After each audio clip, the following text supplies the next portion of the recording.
amatongo ushinja umutima wanjye urabuhamagara.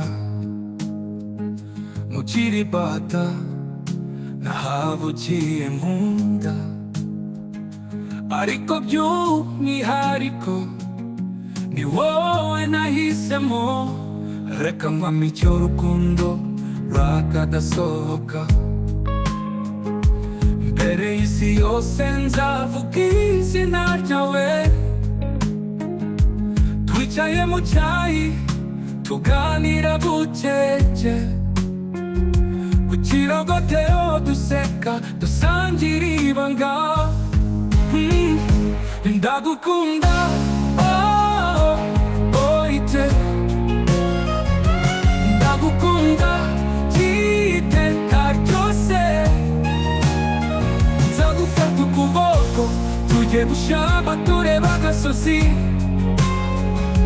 iminsi yose uri umutuzo wanjye.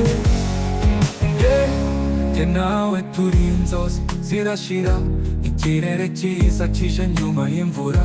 Ndagusaba urukundo rw'iteka, ntuzigere ucika umutima ku byanjye.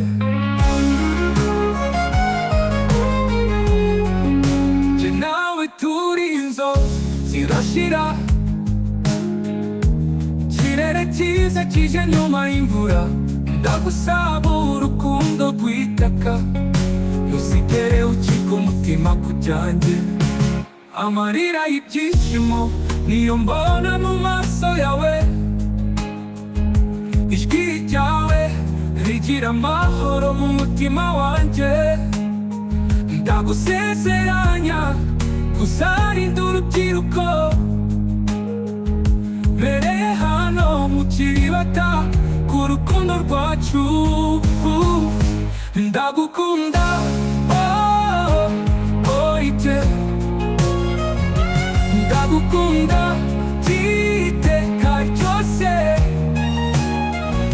Tugendane mu cyayi tujye ku kirogotero, twitegereze agasozi ushamize ahora ari icumbi ry'urukundo rwacu.